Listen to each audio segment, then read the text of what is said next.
नमस्कार दोस्तों, मेरा नाम है पंकज बोहरा और आप देख रहे हैं काव्य ट्यूब। दोस्तों, आज हम गीता का 14वां अध्याय शुरू करेंगे। प्रकृति संपूर्ण भूतों की योनि है, यानी समस्त शरीरधारी प्राणियों का गर्भाधान का स्थान है। प्रभु या परमात्मा जब इसमें चेतन समुदाय रूप की स्थापना करते हैं तो जड़ प्रकृति व चेतन के संयोग से सबकी उत्पत्ति होती है। अब जब जीवात्मा अजर, अमर, अविनाशी वो परम शक्ति है तो फिर वो कैसे इस तुच्छ शरीर के साथ जुड़ पाती है? प्रकृति से उत्पन्न सतत्व गुण, रजोगुण व तमोगुण अविनाशी जीवात्मा को शरीर में बांधते हैं। सतत्व गुण निर्मल होने के कारण पवित्र करने वाले हैं। ये सुख व ज्ञान के अभिमान से बांधते हैं। जिस समय देह, अंतकरण व इंद्रियों में चेतनता और विवेक शक्ति उत्पन्न होती है, उस समय सतत्व गुण बड़ा होता है। श्रेष्ठ कर्म के फल सतात्विक अर्थात सुख, ज्ञान व वैराग्य आदि निर्मल रूप में मिलते हैं। सतत्व गुण में स्थित मनुष्य स्वर्ग आदि उत्तम लोकों को जाते हैं। राग रूप रजोगुण कामना व आसक्ति से उत्पन्न होता है। यह जीवात्मा को कर्मों व उनके फल से बांधता है।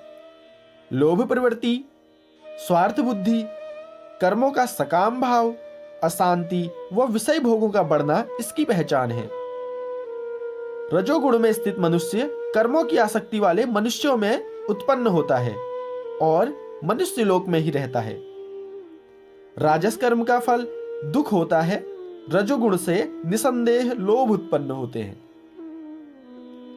सब देहाभिमानियों को मोहित करने वाला तमोगुण अज्ञान से उत्पन्न होता है।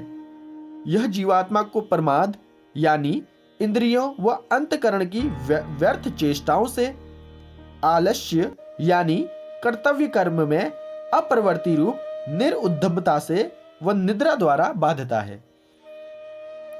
ये ज्ञान को ढककर प्रमाद में लगता है। इसके बढ़ने पर अंतकरण व इंद्रियों में अप्रकाश, कर्तव्य कर्मों में अप्रवृत्ति, व्यर्थ चेष्टा व निद्रा आदि उत्पन्न होती है। तमोगुण में स्थित मनुष्य कीट, पशु आदि मूढ़ योनियों में उत्पन्न होता है। इससे मोह उत्पन्न होता है या मोह का जन्म होता है। ये तीन गुण ही कर्ता है और इनसे परे परमात्मा है। इन तीन गुणों का उल्लंघन करके जन्म, मृत्यु, वृद्धावस्था सब प्रकार के दुखों से मुक्त परमानंद परमात्मा को प्राप्त होता है। केशव के इतना कहने के बाद अर्जुन पूछते हैं, मनुष्य किस उपाय से इन तीन गुणों से अतीत होता है अथवा इन तीन गुणों से ऊपर उठ जाता है या बड़ा हो जाता है? उस मनुष्य के क्या लक्षण होते हैं, वह कैसे आचरण करता है?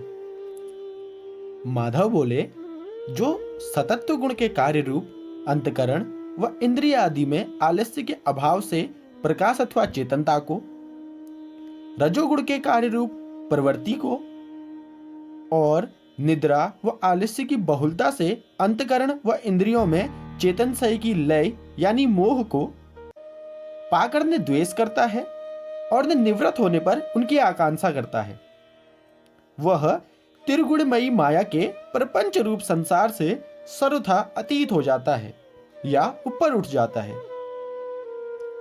सुख दुख, मिट्टी पत्थर स्वर्ण, ज्ञानी प्रिय अप्रिय को समान मानने वाला व निंदा स्तुति, मान अपमान, मित्र वैरी में समान भाव वाला गुणातीत है या गुणों से अतीत हो चुका है या गुणों से ऊपर उठ चुका है।